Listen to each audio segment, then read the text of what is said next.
apparently Fox News and Sean Hannity had this exclusive interview. I've been waiting to see. I heard about it over the Super Bowl, like during last weekend. I think Sean Hannity, he had somebody on, or somebody was on, or Sean Hannity was on somebody else's show, and he was bringing up that he has this interview with the two of these folks, the most powerful men in the world.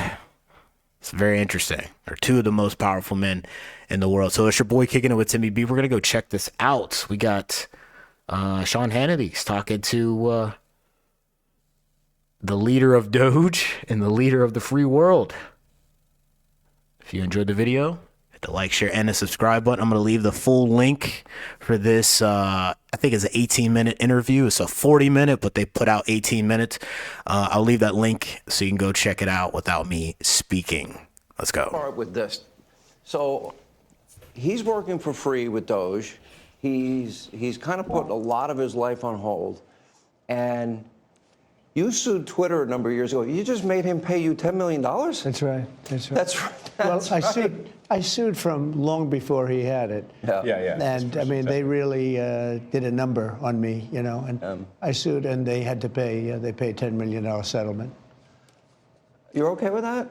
I mean, I left it up to the lawyers and you know the team running Twitter. So That's a lot of money, $10 million, because they just pretty much they took President Trump off of Twitter and everything like that. They like silenced him pretty much. They silenced a sitting president or a president or a former president at that point. And then thanks to Elon Musk like was able to reinstate President Trump's freedom of speech on Twitter, now known as X. It's very interesting. I said, you guys do what you think is the right. It makes sense. I think it's fine. I think it's a very low. I was looking to get much more money than that. So you gave him a discount in the lawsuit. He got a big discount. I don't think he even knows about it. He's become one of your. If Jack Dorsey like was still the head, I'd be like, give me every single. I'm cleaning Twitter out right now. But since Elon Musk is providing all this cool stuff to the world and helping people out, it's like, well, we'll get my payback on a discount there, bro. You read and believe the media. He's become one of your best friends. He's working for free for you. Well, I love the president. I just want to be clear about that. You don't care about that. I know. I love the president. You love the president. I think President Trump is a good man, and he's, you know. It's nice the way he said that. You know, there's something nice about it. It really is. It is. You know, because I mean, the president has been so unfairly attacked in the media. It's really outrageous. And I've at this point spent a lot of time with the president, and not once have I seen him do something that was mean or cruel or wrong. Not once. You know, I've. Oh man, this is wild to see. I'm sure some people are not gonna like this. He's like, I haven't seen him do anything wrong to anybody. Your best friends. Known him for 30 years. Yeah. And that's great. I've never seen anybody take as much as he's taken. Yeah. And we've discussed this, and I'm like, how do you deal with it? Did I have a choice? Man, President Donald Trump, he takes a lot of flack on me. Like a lot of flack when he was like running, like before he became president. When he was running, he was taking flack. When he became president the first time, he's taking flack. When Joe Biden and Kamala Harris went into office, he was still taking flack. And then ran for president the second time, still taking flack, man. Still taking flack to this day. Trump derangement syndrome. I gotta admit, man, it's hard not to see. Like some folks be having it. I can understand that you don't like a person's foreign policy or whatever, domestic policy, or how they run finances or business or like this and that. But these people have like an utter hatred for this man. It's insane. Well, you would say that to me. I'm like, what am I going to do? Worry about it? And then culminating in 2 assassination attempts, which resulted in your endorsement. Well, I was going to do it anyway, but that was it. Precipitating event. Yes. That speeded it up. Yeah. Yo, he was gonna do it anyway, whether he was gonna get whether this idiot tried to take his life or not. He was still gonna freaking stand on business. That's crazy. Let's go. Yeah. The day of the assassination. I didn't know that. Yeah. It sped it up, but I was going to do it anyway. Mr. President, with your indulgence, I'm convinced that people only know a little bit about Elon. I don't think they know everything about Elon, because as I studied and prepared for this interview, I learned a lot about you that I didn't know. I think people will think about Tesla. Democrats are demonizing you and trying to make the country hate you. I just want people to understand you a little bit better, and the person that you've gotten to know and have now put a lot of trust in. Yeah. And, you know, just let's go over a little bit of your bio, starting with PayPal and how you became involved in Tesla and SpaceX and Neuralink and all these. A while. I mean, PayPal is like one of the biggest transactions for online like money. You're using that. People are using that every single day, and there's folks that were like, "Man, this guy's going to my Social Security." And it's like, dog, didn't you have like PayPal? Not everybody, but like a lot of these people have had like used PayPal or service that PayPal is helping facilitate for you to get tickets for this and that, so on and so forth. Like I'm sure if he wanted your information, I mean, these people have X accounts and stuff like that. I'm sure he probably could just get it. You know, some of these people have Tesla cars. I like, or using like Tesla solar panels or whatever. Like, they're using some kind of product that may be affiliated with this guy. I mean, I'm sure he might already have that access, but someone else already has that access, and you just don't like that this guy has that access. It's very interesting. you know, I think the way to think of me is like I'm a technologist, and I try to make technologies that improve the world and make life show better. your shirt. Yeah, and that's why I like my T-shirt says tech support, because I'm here to provide the president with technology support. And now that may seem like, well, is that a silly thing? But actually, it's a very important thing, because Interesting. the president will make these executive orders, which are very sensible and good for the country, but then they don't get implemented. You know, so. If you take, for example, all the funding for the migrant hotels, the president issued an executive order where, hey, we need to stop taking taxpayer money and paying for luxury hotels for illegal immigrants, which makes no sense. Like, so obviously, people do not want their tax dollars going to fund high-end hotels for illegals, and yet they were still doing that even as late as last week. And so, you know, we went in there and we're like, this is in violation of the presidential executive order. It needs to stop. Wow. So what we're doing here is one of the biggest functions of the DOGE team is just making sure that the presidential executive orders are actually carried out. And this is, I just want to point out, this is a very important thing, because the president is the elected representative of the people. So he's representing the will of the people. And if the bureaucracy is fighting the will of the people and preventing the president from implementing what the people want, then what we live in is a bureaucracy and not a democracy. No. Bars. You're both aware, you have to be keenly aware, that the media and the punditry class, not that, you know, I think you've proven they have no power anymore, because they threw everything they had at you and they didn't win. And that was, you know, the New York Times, Washington Post, 3 networks, every late night comedy show, 2 cable channels. They just threw everything, lawfare, weaponization. Sure. And now I see they want you two to start, they want a divorce. They want you two to start hating each other. And they try, President Elon Musk, for example. Yeah, I keep hearing that. It's so annoying.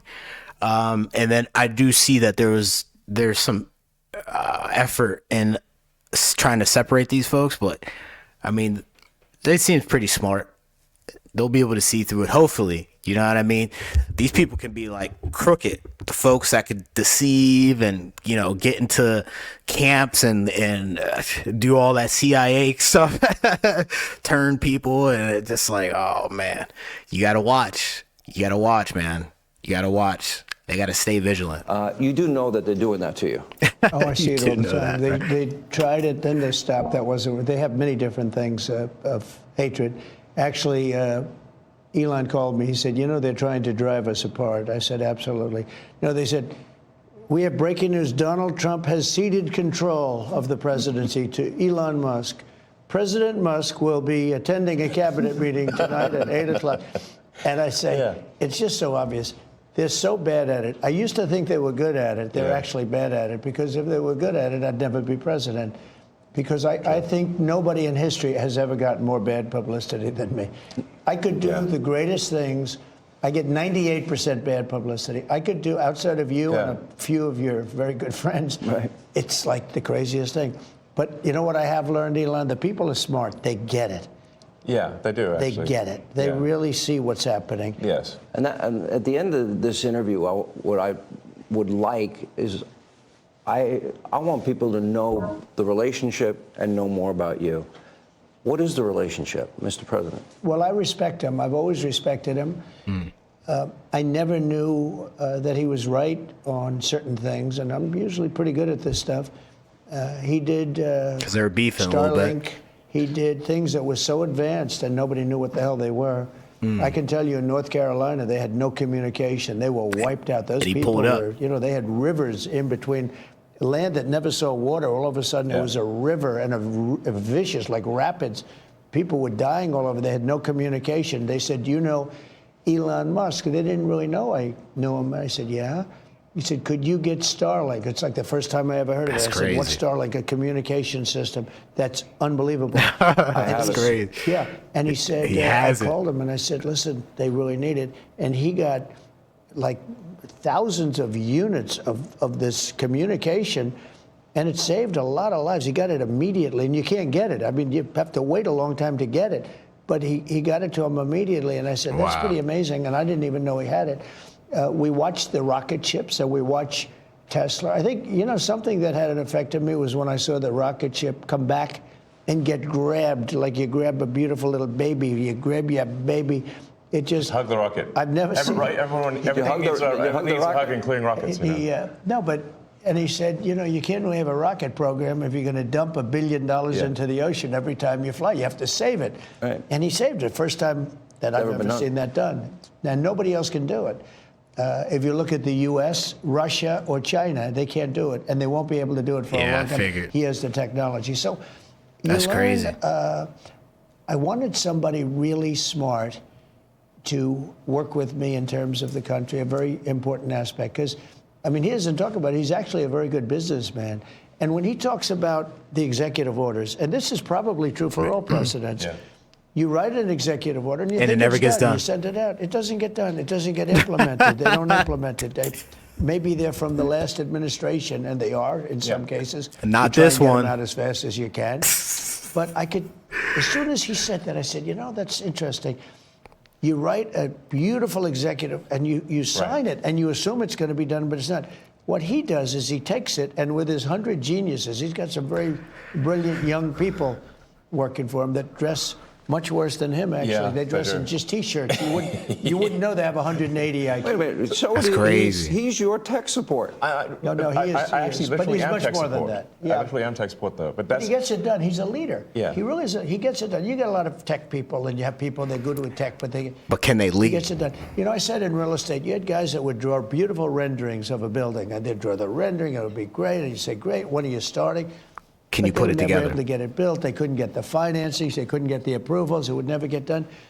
And then you have other guys that are able to get it done. You know, That's they could just crazy. get it done. I was in real estate. Same thing in this. He gets it done. So when he said that, he said, "You know, when you sign these executive orders, a lot of them don't get done, and maybe the most important ones." And he would take that executive order that I'd sign, and he's going and making it happen. Shout out to Elon Musk, man. he would have those people go to whatever agency it was. "When are you doing it? Get it done, get it done." And some guy that maybe didn't want to do it, all of a sudden, he's signing. He just doesn't want to be bothered. Do a lot of those executive orders have to be codified into law? You need the Republican Congress and to they follow will be. up? A lot of them will be. They will. But look, in the meantime, we have 4 years. The beauty is we have 4 years. That's why I like doing it right at the beginning, Because an executive order is great. I mean, the one problem, it's both good and bad. Because when they did all these executive orders, I've canceled most of them. They were terrible. I mean, we're going to go radical left communist. Okay, it was crazy. Their Really crazy. executive orders were so bad. If they ever got them codified, you'd never be able to break them. So the damage that Biden has done to this country, and it's not even Biden, it's the people that circled him in the Oval Office, okay? But the damage they did to He said it's not just it wasn't really Joe Biden, it was the people around him. Oof, that's bars. It's just watch the company you keep. That's interesting. this country, in terms of, let's say, open borders, you know, there's so many things, but open borders where millions of people poured into our country, and hundreds of thousands of those people are criminals. They're murderers, they're drug dealers, they're gang members, they're people from prisons from all over the world. And we have a great guy, Tom Homan, and he is doing so incredibly. You saw the numbers, they're now like 96%. 95%. He is a phenomenal guy. And Kristi Noem is doing an unbelievable job. And he wanted her. He said, she's so tough. And I said, I don't think of her as that way. You know, she's very nice. He said, no, she's so. She is a tough lady. She be out there with the vest, doing the ice raise, or she be on the right. She is participating in the ice raiser. She is there in attendance, like with the vest on. I love that. That Mayorkas Joker, he could never. Let's get back into it. Tough. And she is. I see with the horses. She's riding the horse. Let's go. She's great.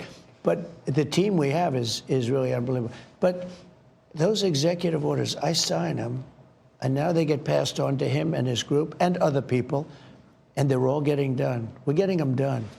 Let me go back a little bit to your background, because it's beyond impressive. You were the chief engineer, for example. You were an early believer in Tesla. You became the CEO, and then the chief engineer, which was phenomenal. SpaceX, same thing, which is unbelievable. I mean, you were the first private company to send astronauts successfully into space, first private company to send astronauts into orbit. Yeah. That's pretty deep. He's going to go into orbit soon. Okay. Yeah. No, he's going to go to Mars. He's Starlink? At some point. Yeah. Is in over. I mean, they always ask me, like, do you want to die on Mars? And I say, well, yes, but not on impact. Starlink is in 100 countries. I love that. Bars. Let's go. This is going to be hard. I feel like I'm interviewing two brothers here. You go ahead. Star Shield, which could be used for national defense. Yeah, it is already being used for national defense. Then you have what is it called? Optimus, a part of Tesla. The robot, yeah. A robotic arm. Then you have an AI arm. And then you have something that really fascinated me, and it's called Neuralink. Yes. You might help the blind to see, yes, and people with spinal cord injuries, that they can recover, where in the past, how close is that to becoming a success? Neuralink, we've implanted Neuralink in 3 patients so far who are quadriplegics. And one was on Joe Rogan too. Let's get back into it. It allows them to directly control their phone and computer just using their mind, just by thinking. It's like, so we call this product telepathy. So you control your computer and phone just by thinking, and it's possible to actually control the computer and phone faster than someone who has working hands. Then the next step would be to add a second Neuralink implant past the point where the neurons damaged, so that somebody can walk again, and so they can have full body functionality restored. And you like Bobby, right? I like Bobby, actually. Yeah, I think I supported Bobby Kennedy. I think he's unfairly maligned as someone who is anti-science, but I think he isn't. He just wants to question the science, which is the essence of the science. The scientific method fundamentally is about always questioning. Tell Yes. us the truth about COVID. Bars. Sure. Yes. Let's We learned go. a lot with the Twitter files. And that just then raises a question. You're the richest man in the world. You may not like that part. You're pretty competitive. It's neither here nor there. I've known you a long time. Matters. But That's why. But he's on your team. President. Well, that's true. He can't top that. He's good. You know, I wanted to find somebody smarter than him. I searched all over. I just couldn't do it. I couldn't. You really tried hard. I couldn't find anyone smarter, right? So we had to for the country. But For this the is country. Settled on we settle on this Well, guy. thanks for having me. So I'm just trying to be useful this is here. the interesting. This is where we are as a society, and I hate It's to some do this, interesting Dave, but I'm going questions. to do it anyway. Let's do Sean You're doing Hannity, all man. of these things. Nobody at Doge character. gets paid a penny, correct? Well, actually, some people are federal employees. Some are, that okay. Yeah, They're helping. But it's fair to say that the software engineers at Doge could be earning millions of dollars a year, and instead of earning a small fraction of that as federal employees. Okay, Wow. so And they're very committed people. So you're committed to helping the Millions. blind see, people with spinal cord injuries recover. Yes. You're committed to getting to Mars. You're committed to rescue. You're going to help rescue next month 2 astronauts that I think were abandoned. They dispute that in an interview. When are you At the getting president's them? Yeah, I heard that's I thought they had already did that, but I think Joe Biden was kind of like kicking the can down the road on that one. It's just how could Joe Biden not find anybody or have any one of his administration or NASA go to the administration and find anybody to go up there to go get these people? Now Elon Musk, he has to do it. It was private company. They could be doing all kinds of other stuff. But I mean, obviously, this is very important. We need to go get these people. But he has to use those resources to go get these people when this administration should have did it before they even, in my personal opinion, they probably should have did it before they left office. That'd have been a cool thing, right? Like actually doing some real good is doing everything in their possibility is to get rid of all these wars, but bring these people back into orbit. So now Elon Musk has to use his resources to go get these patriots up there, these hard-working Americans out there at the International Space Station, to my understanding, are stranded. Let's get back into it. Request or instruction, we are accelerating the return of the astronauts, which was postponed kind of to a ridiculous degree. They got left in space. They've been there. They were supposed to be there 8 days. They're there almost 300. Biden. They were yes, they were left up there for political reasons, which is not good. Okay, it's not good. Now, if I had the weight of the pressure of doing that successfully on my shoulders, I think I'd be, But when we spoke before we did this interview, you are very confident. You think this will be a successful mission. Well, we don't want to be complacent, but we have brought astronauts back from the space station many times before, and always with success.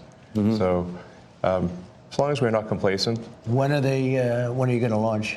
I think it's about 4 weeks to bring them back. About 4 weeks? Yeah. And we're being extremely cautious. Yeah. You now have the go-ahead. Yes. Well, thanks to you. They didn't have the go-ahead with Biden. What's that? He was going to leave him in space. I think he was going to leave him in space. Well, it's like He we considered were it growing like- up, lost in space. Yeah, he didn't want the publicity. Can you believe it? Unbelievable. And so Yeah. I want to echo something that the president said and then ask an overarching question. So people get hit with Hurricane Helene. They have no communication with the outside world. You come to the rescue. You donated that, I Yes, believe? yes. Okay. You donated to the people He saved a lot of lives in in North Carolina. He saved a lot of lives. and California after the wildfires? California, but I mean in North Carolina where they were really in trouble, they had no communication. People were Nothing. dying. They were dying of starvation. He saved a lot of lives in North Carolina. Okay. Now you're going to rescue astronauts. And Shout out to now- Elon Musk, man. And again, you do all of this. I would think liberals would love the fact that you have the biggest electric vehicle company in the world. Yeah. I mean, I used to be adored by the left. Yeah, not anymore. Less so these He days. killed that, huh? I mean, less. I really didn't know. Well, I mean, this whole sort of like, they call it like Trump derangement syndrome. Yeah. And I didn't, you don't realize how real this is until you can't reason with people. So like I was at a friend's birthday party in LA, just a birthday dinner, and it was like a nice, quiet dinner, and everyone was behaving normally. And then I happened to mention, this is before the election, like a month or two before, I happened to mention the president's name. And it was like they got shot with a dart in the jugular that contained like methamphetamine and rabies. Okay. It's that Trump derangement syndrome, man. Now people have the Elon Musk derangement syndrome. That's something else too. And they're like, wow. And I'm like, what is wrong? Guys, like, you can't have like a normal conversation. Right. Yeah. And it's like, it's like So it's aggressive. become completely irrational. He has no idea, but if you're friends with him, Yeah. you pay a price. You know, it's like I walk into a restaurant in New York and it's like half the room it's daggers and they want to. No, the eye daggers level is insane. Yeah. I mean, there was like I had like some invitation because so I got invited to like basically a big sort of damn event like that was, but it received the invitation like the beginning of last year, and I still attended even after I had endorsed President Trump. And I didn't realize how profoundly that would affect, how I was received. I mean, I walk into the room and I'm getting just the dirty looks from everyone. Like, if looks could kill, I would have been dead several times over. But that was not before Trump. Like, BT, ashes on the floor. BT. Before Trump, that never happened, right? No. Well, that was fun.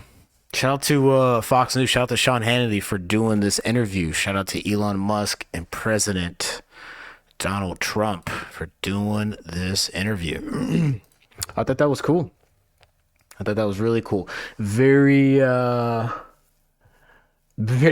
Hannity interview. It'd have been interesting to have somebody else do that because they would have had some other questions, but you could tell he was like broing out, and it's like, I want to bro out, but I want to get like some other important questions. There's so many other things going on, and they got to some pretty important questions though, like just getting down to saving those astronauts and getting this like the stuff that they need for that is very important.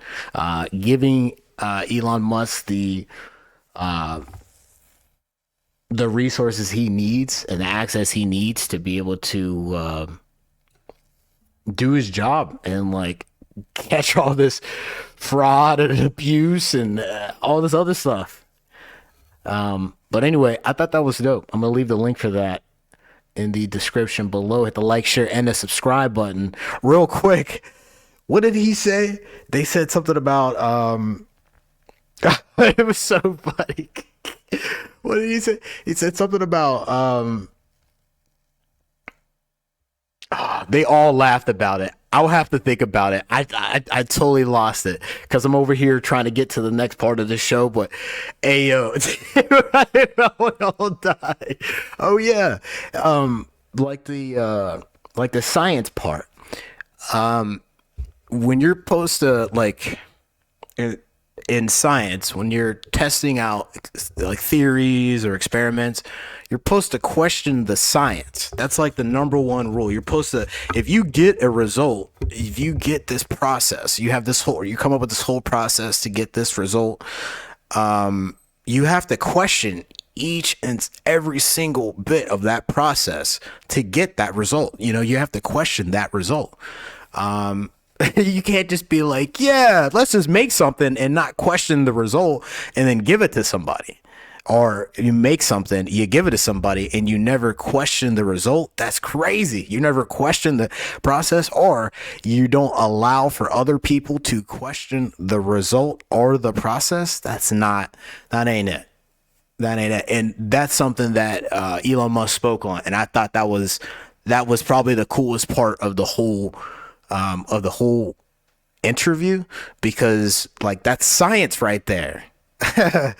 You come up with a process, you get a solution, you get a result. If you don't get the result that you're looking for, you redo it with different processes, long story short, to be able to get the result that you need. But you have to question it. You can't just not you can't why question science, right? No, I'm going to question science. We all should be questioning science, especially all these folks that were in the past few years running stuff during that terrible incident in 2020. Anyway, it's your boy Kicking It with Timmy B. Hit the like, share, and the subscribe button. We just watched the Sean Hannity, Fox News, President Trump and Elon Musk interview.